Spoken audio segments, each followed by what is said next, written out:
All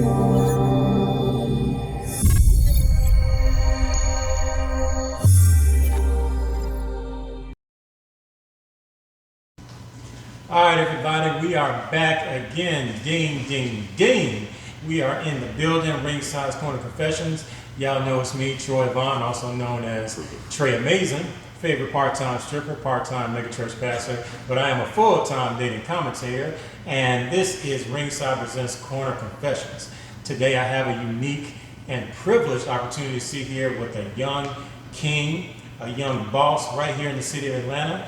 He is actually heralded as one of the youngest, if not the youngest, venue owners right here in Atlanta. He's the boss of his own artist and record company, as well as his own nonprofit mentoring program. I'm here with none other than the boss, the man himself, Shad Rivers, aka May Boss. Welcome to Ringside, brother. Thank you for having me. Thank you. All right, that's what I'm talking about. So I found this guy on Instagram, and I saw that he's opening this place. It's called Six Lounge, correct?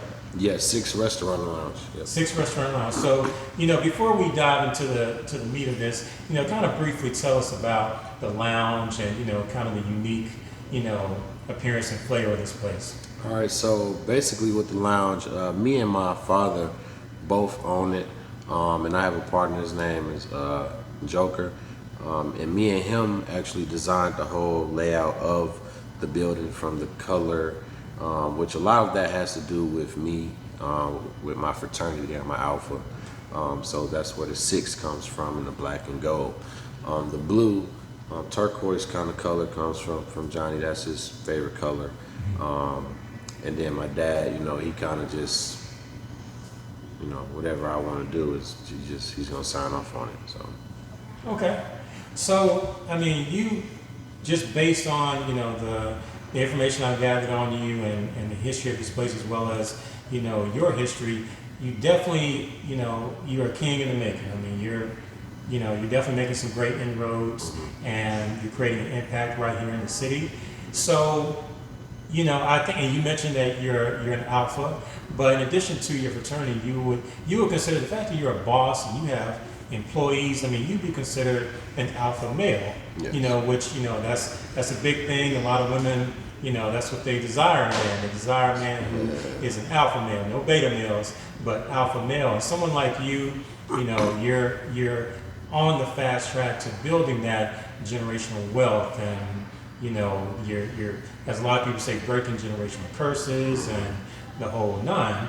So with that being said, the way a boss moves out here in these, dating streets is going to be a little different than the way, other men may move, Yeah. And ain't nothing wrong with that. That's actually to be expected. But, as a man like yourself, an alpha male, who you're used to making boss moves as soon as you get up in the morning to when you go to bed, if you're looking to someone like yourself out here, if you're trying to date and meet a woman who's going to help with that, generational wealth, what kind of woman would a boss need to align himself with to, kind of maintain or build upon that wealth? I think each person is different. I know for me per se, I desire a woman that promotes peace, and just lack of argument. A lot of times, especially in your 20s, and I just hit 30. A lot of pressure is on each person who's the most in control, and I don't like to say I'm in control. And it's just the aura I give off of is, you feel safe with me, I can lead. So really just promoting peace is the number one thing. Mm-hmm. So, how you date, of course, a lot of people feel like who you are, you attract what you are. Uh-huh. That's a common, trope out there. And so you feel like, because of who you are, your business enterprises, you have, you're in the music and you're in the nonprofit, you feel like you would want the exact same energy from a woman you met. Like if you met someone, who was a entrepreneur like yourself, or, would their education matter, would their salary matter, things like that, or what would be some of the things that you would look for as far as those those characteristics in a woman? Early on, education mattered, um, because I graduated from school, but now it's really about how a woman moves. So if whatever they're doing, if they have their own business or if they work a 9 to 5 or whatever it is that they're doing, I just want them to be the best at what they're doing, or still progressing at whatever choice they're making, because my hunger won't stop and I don't want theirs to stop when they meet me. They have to have their own life going on, own situation, own business ventures, or just own goals, and however I can help her reach that point, that's my job to do it. But also, however she can help me reach my ultimate goals is what I desire.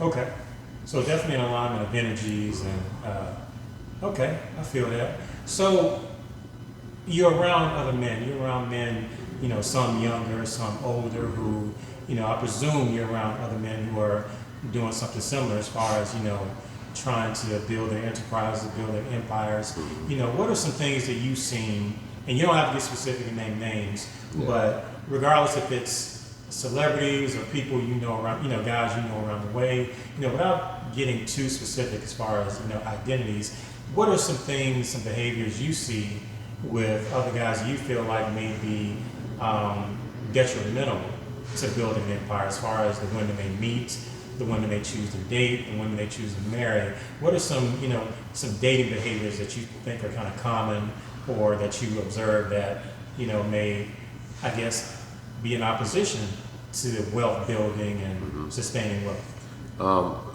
From a man's standpoint, I think that would have to be being too aggressive is a problem for either person. Dishonesty when you first meet someone is a problem. I know some people who, because I'm in nightlife and music, you think that I would want a woman that's also in nightlife. I don't. My mom is a nurse, so I would love a nurse. Something that's just all the way out of this realm. That way, I guess it builds a trust factor, because someone in nightlife also will automatically think, oh, he's out there doing something. I know how women are. So I try to stay away from just anybody in nightlife. Okay, I ain't mad at that. So the women, this is, you talk about nightlife. Atlanta is known for its thriving nightlife. Atlanta has a lot of reputations. Of course, one of the biggest, most prevalent reputations is that, this is the strip club capital of the world. But in addition to strip clubs, you got a lot of clubs and lounges. That's just, Atlanta has a booming nightlife. So if a woman, would that, in your opinion, would that be just an automatic 3 strikes? If you met the woman that had, a hustler spirit like yourself, entrepreneurial, however, she was deep in these streets as far as nightlife, but, the attraction was there, and she was vibing off your goal and the things you were looking for in a wife, would that be an automatic deal breaker, or something like, why don't we, just see where this goes, or at least, see where the energy leads? I don't think there aren't any automatic deal breakers, other than, stuff that I think most people would just be on the same page with. But no, someone in nightlife is not an automatic deal breaker. It's just maybe a precautionary guard is up automatically, because I've met women who are in nightlife, and because they may know that I own a lounge, that they can get something from me, and that just doesn't happen. It actually takes me longer to do something for someone if they feel like they can just ask me for it, and the most simplest thing is, a woman might out of nowhere tell me that they broke their nail. Okay, cool. I might ask something about it, just to create conversation. But if it turns into can I get their nails fixed? And the conversation's ended. You know, just nothing else to talk about at that point. It's like all of a sudden you meet women and then they start bringing their problems to you. Yeah, exactly. It's like, I got some car issues. Yeah, I've had that. Yeah, eating breaks. You ain't coming to see me with them breaks, so no. So, I mean, and I actually, that leads me to another great question because, I mean, you definitely, you look, you blinged out. I mean, you got a great reputation out here. I mean, and your reputation is actually growing. I mean, articles are being written about you. Yeah. I mean, that's a hell of a title to have. And it seems like Atlanta, the youngest boss of a venue here. Yeah. That's major. So with that, you're going to attract attention from, all kind of ladies, some good, some bad, some humble, but also some gold diggers, some opportunists. You're going to attract attention from women, like you said, anything from needing their nails done to needing a new car, hell, to even needing a new place to live. Maybe your place is a lot better than where they live. So, what's been your experience dealing with? I mean, you talked about the nail thing, but do you have a concern, like when it's time, whenever you get ready, to settle down or commit or whatever the case may be, is that a major concern as far as, attracting the wrong kind of woman? I think it's always a concern just because I have 2 young kids. My son is 4, my daughter is 1, and so whoever I have to be around them, they have to be important. They have to be a role model, number one, and they have to be positive. So those are the main characteristics that I look for there. Okay. So, last question. Then we're gonna transition to some of the background about your record label and your nonprofit. In terms of if you had to talk to young men who are looking up to you, young students, young fraternity brothers, whomever, who want to follow your footsteps, who want to become entrepreneurs and build their empires and their legacies like you're doing right now, and they're also, of course, they want to date. They want to meet, women. What kind of advice would you give them, specific advice that you would give someone who wants to step out there, doesn't want to do the 9 to 5, they want to be entrepreneur, they want to one day be the next, the next boss, the next Shad Rivers? What dating advice would you say, like, look, get your business straight, but as far as who you align yourself with romantically, who you align yourself with as far as dating, or even who you take in the bedroom, what stern, direct advice would you give to the next generation? To handle business first. Dating costs money, and it is normally a lot of money for the guy. It is what it is. So that money that you're investing in going on dates and gifts and stuff is the same money you can invest in equipment, product, your platform, all that type of stuff. So that's most important. Okay. Well, I can dig that. I mean, that's great advice because, again, I think right now we need to be cognizant of the examples we set because there are, young people looking at us and following our examples. I mean, that includes, our romantic choices. So before we end this interview, kind of really quickly, kind of give us a rundown. I mean, you got your hands in a lot of things. In addition to the restaurant, I mean, you got the music group as well as the foundation. So kind of talk a little bit about both those entities. So with the music, I had, 2 years ago, I had discovered an artist named Haiti Hustle. He had just came home from doing some time or whatever, and he had the skills and I had the money to put behind him, and it kind of it grew from there, and we created a bond, and I'm actually on some of his songs. I rap as a pastime, not nothing full time, just a hobby. Okay. When I feel like it, normally when I'm mad. My foundation is what I'm really passionate about. As we do this interview right now, I actually have a barber cutting a few guys' heads right now, and I just really felt like doing that. But I've given back to elementary schools. I've helped a few people go to rehab. Actually, I'm in the process of doing that now. Yeah, it's busy around here. It's a busy area. Yeah, so we got motorcycles, and that's actually my dad on that particular motorcycle. Okay. Yeah.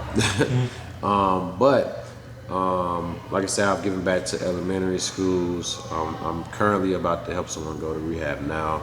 And I also employ a lot of my staff, or male staff, is from this area, which is West End, Atlanta. But the main objective of the foundation is to give back to the youth. The youth. I'm creating a scholarship for high school seniors, and that's basically if they're majoring in business. So whatever idea they have, they have to, submit an essay, then I'm awarding $1,000 to them. Nice. Beautiful. Okay. I'm digging that. So, again, you are definitely a king in the making. Your empire is thriving, your empire is growing, and the reputation that you're solidifying is only getting better, is only getting more apparent. Because again, when I found you and I read up on you, I was like, yeah, I got to interview this guy. Thank you. I mean, that's to have that moniker, that's something that is, I think, is stupendous. So before we cut out of here and let you get back to making boss moves, any final thoughts, any final words, regarding the future boss and their dating choices, or anything, any final take before we exit the ring? Like I say, number one is that same money you're using to invest in a relationship, invest in yourself first. Make sure you're the best version of yourself. Love yourself first, because that man or that woman is still going to be out there for you to attract, once you get yourself where you need to be.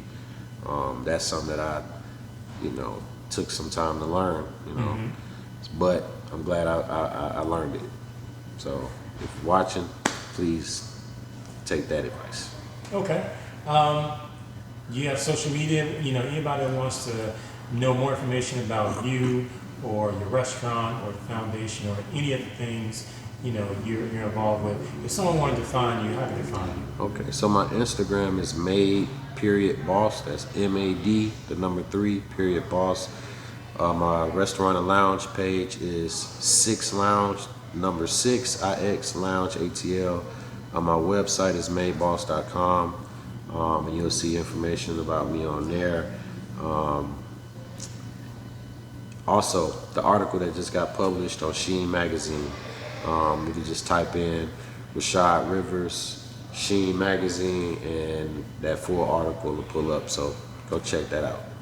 Everybody, don't worry about it. I'm going to post the link to that article in the description, so just look in the description. You'll be able to find all his social media as well as a link to the article. And we're going to get it popping. Brother, thank you so much. Thank you. Keep succeeding. Keep doing your thing.